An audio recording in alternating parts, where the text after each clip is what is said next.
Hi అండి. అందరికీ నమస్కారం. 'పల్లవి కథల ప్రపంచం' ఛానల్‌కి స్వాగతం. ఈరోజు స్టోరీ 'ముడిపడిన బంధం' ఎపిసోడ్ 107.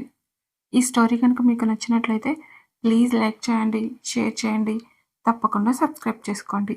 మీ విలువైన అభిప్రాయాలను కామెంట్ రూపంలో తెలియచేయండి. ఎవరైనా మన ఛానల్‌ని ఫస్ట్ టైం చూస్తుంటే గనక ప్లీజ్ అండి దయచేసి సబ్స్క్రైబ్ చేసుకొని చూడండి. ఇక ఆలస్యం చేయకుండా స్టోరీలోనికి వెళ్ళిపోదాం. లేదు పద్దు. తను ఆల్రెడీ స్టార్ట్ అయిపోయింది. ఒక 1 అవర్‌లో నేను వెళ్లి తనని కలిసి అక్కడి నుండి కాలేజీకి వెళ్తాను అని అంటుంది. పద్మావతి గారు, నువ్వు తినకుండా విరాట్ కూడా తినకూడదు గీతా. ఇంకొక 5 డేస్ ఏం చేసినా మీరిద్దరూ కలిసి ఉండాలి. ఒక 10 మినిట్స్ ఆగు. కృష్ణ కూడా వచ్చేస్తాడు. ఇద్దరూ టిఫిన్ తినేసి ఆ తర్వాత నీకు నచ్చిన చోటుకి వెళ్ళు.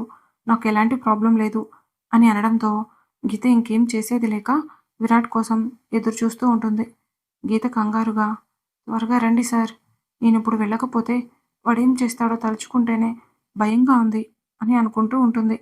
విరాట్ కిందకి రావడంతో గీత కంగారుగా డైనింగ్ టేబుల్ దగ్గరకు వెళ్ళి ఇస్తరాకు పెట్టి అందులో టిఫిన్ సర్వ్ చేసి, సార్ త్వరగా రండి. నాకు బాగా ఆకలిగా ఉంది అని అంటుంది. సడన్‌గా మారిన గీత బిహేవియర్‌కి విరాట్ ఆశ్చర్యంగా చూస్తూ వెళ్లి డైనింగ్ టేబుల్ దగ్గర కూర్చుంటాడు. గీత స్పీడ్‌గా తన టిఫిన్ కంప్లీట్ చేసి, ఇప్పుడు వెళ్ళొచ్చా పద్దు అని అడుగుతుంది. విరాట్ గంభీరంగా ఎక్కడికి అని అడగడంతో గీత మెల్లగా మాట్లాడుతూ, సార్ మా 10థ్ క్లాస్ ఫ్రెండ్‌ని కలవడానికి వెళ్తున్నాను అని అంటుంది. విరాట్ అనుమానంగా, ఒక్కదానివే వెళ్తున్నావా అని అడుగుతాడు. హా! సార్. ఒక్కదాన్నే వెళ్తున్నాను అని అనడంతో విరాట్ తన పేరేంటి అని అడుగుతాడు.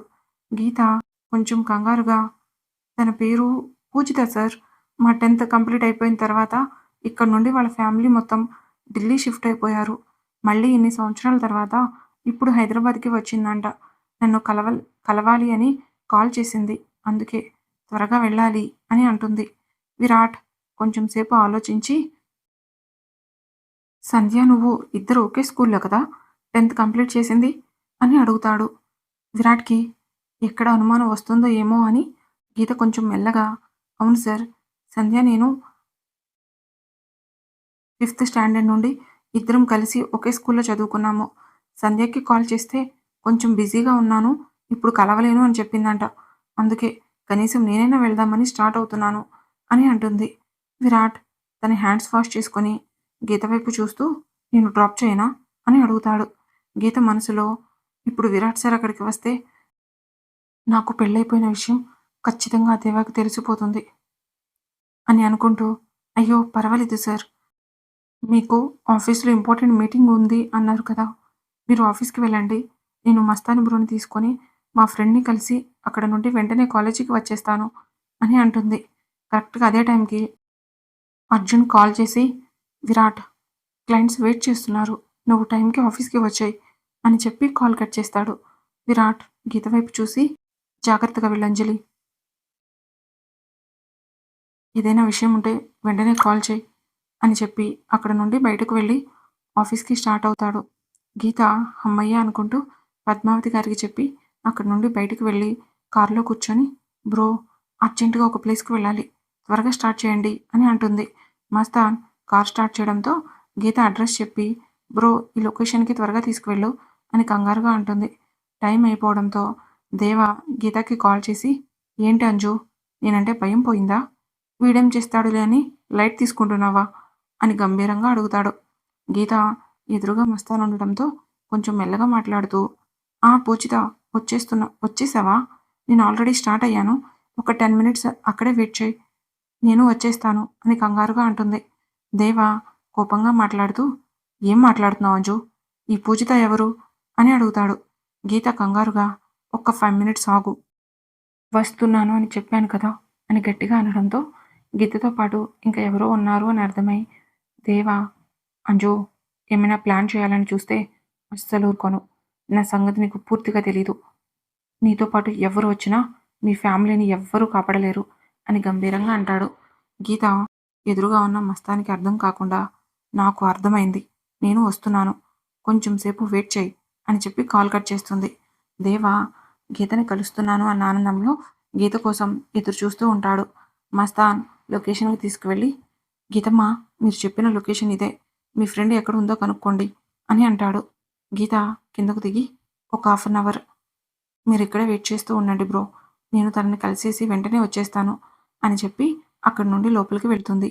గీత వైట్ కలర్ చుడిదార్ వేసుకొని, తన పొడవాటి జుట్టుని చక్కగా అల్లుకొని, కళ్ళకి లైట్‌గా కాటుక పెట్టుకొని, లైట్ మేకప్‌తో చూడడానికి చాలా సింపుల్‌గా ఉంటుంది. గీత తన కాలేజీ బ్యాగ్ తగిలించుకొని, మెల్లగా నడుచుకుంటూ లోపలికి వెళ్ళి, దేవా ఎక్కడున్నాడా అని వెతుకుతూ ఉంటుంది. మధు కాలేజీకి వెళ్ళేసరికి సంధ్య మధు వైపు చూసి, "ఏంటి మధు, నువ్వు ఒక్కదానివే వచ్చావు? గీత ఏది?" అని అడుగుతుంది. మధు, "అదేంటి? ఏమీ తెలియనట్టు అడుగుతున్నావు?" అని అనుమానంగా అంటుంది. సంధ్య, "గీత ఏది అంటే, నాకు తెలుసంటావేంటి?" అని అడిగేసరికి మధు, "మీ 10థ్ క్లాస్ ఫ్రెండ్ ఎవరో పూజిత ఉందంట కదా! ఆమెను కలవ ఆమె కలవడానికి వస్తుంది అని అన్నయ్య దగ్గర పర్మిషన్ తీసుకొని బయటికి వెళ్ళింది. నిన్ను కూడా రమ్మంటే నీకు అర్జెంట్ వర్క్ ఉందని రాలేను అని చెప్పావంట కదా!"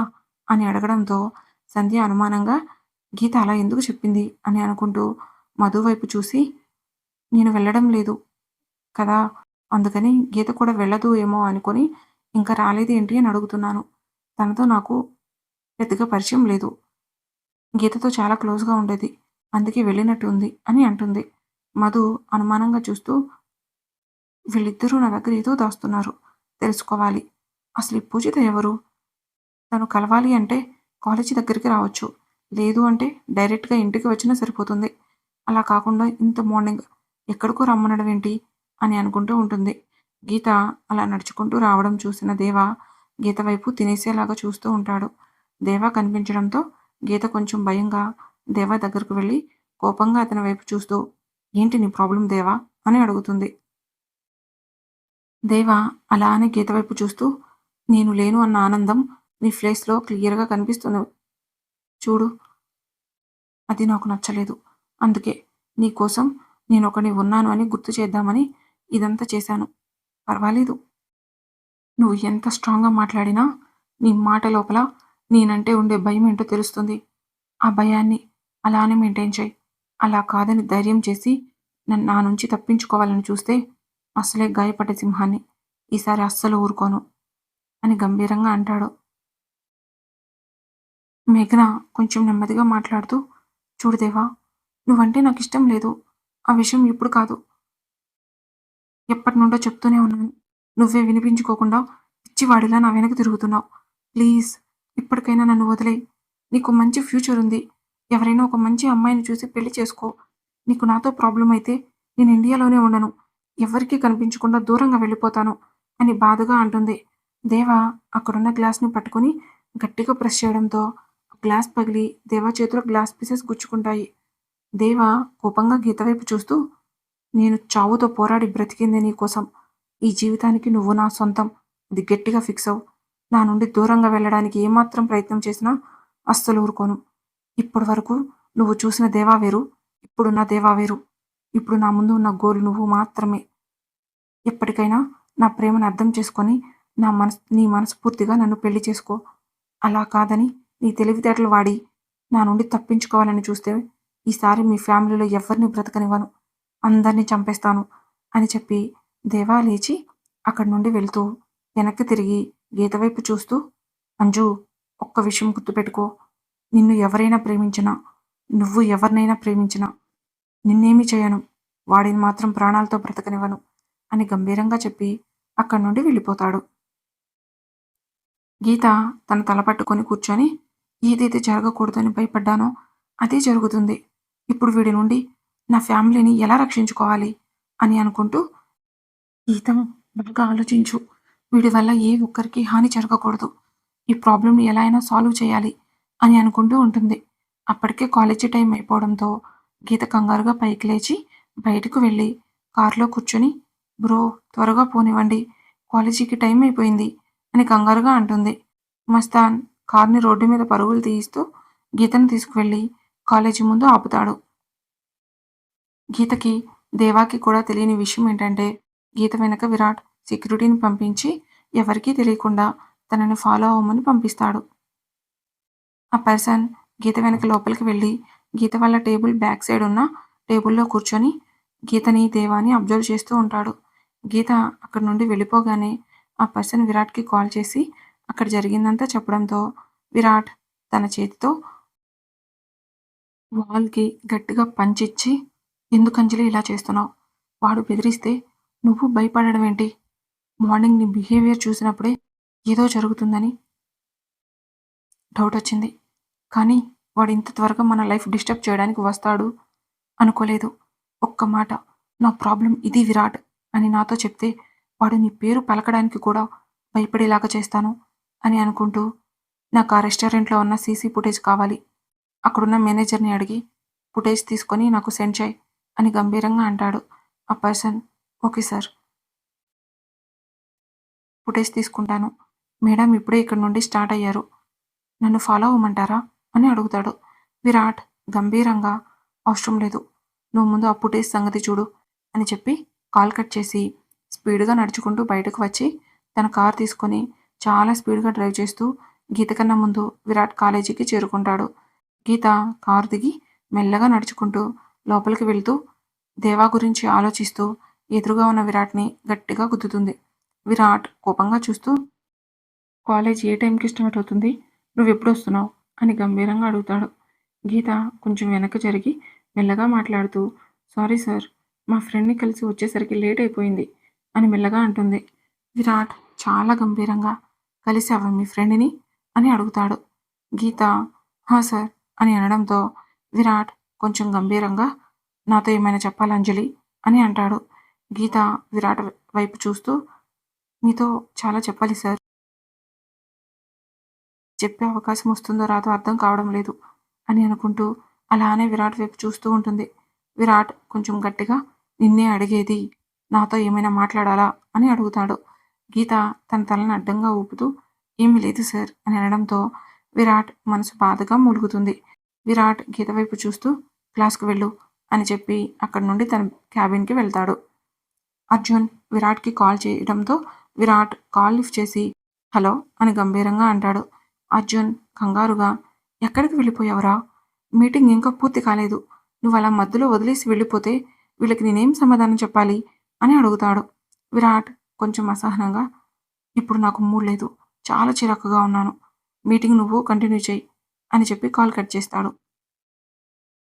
అర్జున్ ఫోన్ వైపు చూస్తూ, "ఏమైంది వీడికి? ఈరోజేంటో చాలా డిఫరెంట్‌గా బిహేవ్ చేస్తున్నాడు. ఇప్పుడు నేను లోపలికి వెళ్ళి వాళ్ళని ఎలా మేనేజ్ చేయాలి?" అని అనుకుంటూ అక్కడి నుండి మీటింగ్ హాల్‌కి వెళ్తాడు.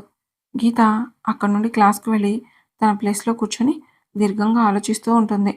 సంధ్య గీతను చూసి, "ఏమైంది గీత? ఇంత లేట్‌గా వచ్చావేంటి?" అని అనుమానంగా అడుగుతుంది. గీత తన తల పట్టుకుని కూర్చొని, "వాటర్ కావాలి" అని అడుగుతుంది. సంధ్య తన దగ్గరున్న బాటిల్ తీసి గీతకి ఇచ్చి, గీత వైపు అలానే చూస్తూ ఉంటుంది. గీత వాటర్ తాగి బాటిల్ పక్కన పెట్టి, పక్కన ఉన్ పక్కన మధు ఉండడంతో, "ఏమీ లేదు. కాలేజీ టైం అయిపోతుందని కంగారుగా వచ్చాను. అందుకే కొంచెం నీరసంగా ఉంది" అని అంటుంది. విరాట్ తన రూమ్‌లో కూర్చొని ల్యాప్‌టాప్ ఓపెన్ చేసి వర్క్ చేయడానికి ఎంత ట్రై చేసినా తన వల్ల కాక ఆ ల్యాప్‌టాప్ పక్కన పెట్టి గీత గురించి ఆలోచిస్తూ ఉంటాడు. విరాట్ మొబైల్‌కి నోటిఫికేషన్ రావడంతో మొబైల్ ఓపెన్ చేసి చూసేసరికి రెస్టారెంట్‌లో గీతా, దేవా కూర్చొని మాట్లాడుకోవడం కనిపిస్తుంది. దేవా ఫేస్ క్లియర్‌గా కనిపించకపోవడంతో విరాట్ అసహనంగా తన మొబైల్ పక్కన పెట్టి, "చాలా పెద్ద తప్పు చేస్తున్నావు. నీ వల్ల గీత కంట్లో నుంచి ఒక్క కన్నీటి బొట్టు వచ్చినా నిన్ను అస్సలు వదలను" అని కోపంగా అనుకుంటూ అటు ఇటు తిరుగుతూ ఉంటాడు. లంచ్ టైం అవడంతో మధు గీత వైపు చూస్తూ, "గీత, అన్నయ్యకేదో ఇంపార్టెంట్ మీటింగ్ ఉందంట. మళ్ళీ అన్నయ్య తినకుండా నువ్వు లంచ్ తినకూడదని మీటింగ్ పోస్ట్‌పోన్ చేసుకొని వచ్చాడు. నువ్వు వెళ్ళి నీ లంచ్ కంప్లీట్ చేసిరా. నేను శాండీ క్యాంటీన్‌లో కూర్చొని తినేస్తాం" అని మెల్లగా అంటుంది. గీత, "అదేంటి నేనొక్కదాన్నే వెళ్ళడం? ఎందుకు? అందరం కలిసి వెళ్దాం రండి" అని అనడంతో మధు, "ఇప్పుడు అందరం వెళ్తే మనం మాట్లాడుకుంటూ తినేసరికి చాలా టైం పడుతుంది. అప్పుడు అన్నయ్యకి లేట్ అయిపోతుంది. అందుకే నువ్వు వెళ్ళి త్వరగా తినేసిరా" అని అనడంతో గీత ఇంక చేసేదేమీ లేక మెల్లగా నడుచుకుంటూ విరాట్ రూమ్‌కి వెళ్తుంది. విరాట్ గీత వైపు గంభీరంగా చూస్తూ, "ఏంటి?" అని గట్టిగా అడుగుతాడు. గీత కొంచెం మెల్లగా మాట్లాడుతూ, "ఇంటి నుండి అత్తయ్య లంచ్ పంపించారు" అని అంటుంది. విరాట్, "నాకిప్పుడు తినాలనిపించడం లేదు. నువ్వు తినేసి నీ క్లాస్‌కి వెళ్ళు అని అంటాడు. గీత కొంచెం మెల్లగా మాట్లాడుతూ, మీరు తినకుండా నేను భోజనం చేయకూడదు సార్. ఈ 5 డేస్ మీతో పాటు కలిసి తినాలి అని పద్దు చాలా స్ట్రిక్ట్‌గా చెప్పింది అని అంటుంది. విరాట్ మౌనంగా కూర్చునేసరికి గీత ఇస్తరాకు పెట్టి భోజనం వడ్డిస్తుంది. అలా వాళ్ళిద్దరి మౌనం మధ్య ఆ రోజు లంచ్ కంప్లీట్ అవుతుంది. గీత హ్యాండ్ వాష్ చేసుకొని అక్కడి నుండి వెళ్ళబోతుంటే విరాట్, అంజలి అని చాలా ప్రేమగా పిలుస్తాడు. ఈ రోజుకి స్టోరీ ఇక్కడితో ముగిసింది. మరలా నెక్స్ట్ ఎపిసోడ్‌తో కలుసుకుందాం. మీకు గనుక ఈ స్టోరీ నచ్చినట్లయితే ప్లీజ్ లైక్ చేయండి, షేర్ చేయండి. తప్పకుండా సబ్స్క్రైబ్ చేసుకోండి. మీ విలువైన అభిప్రాయాలను కామెంట్ రూపంలో తెలియచేయండి. Thank you for watching.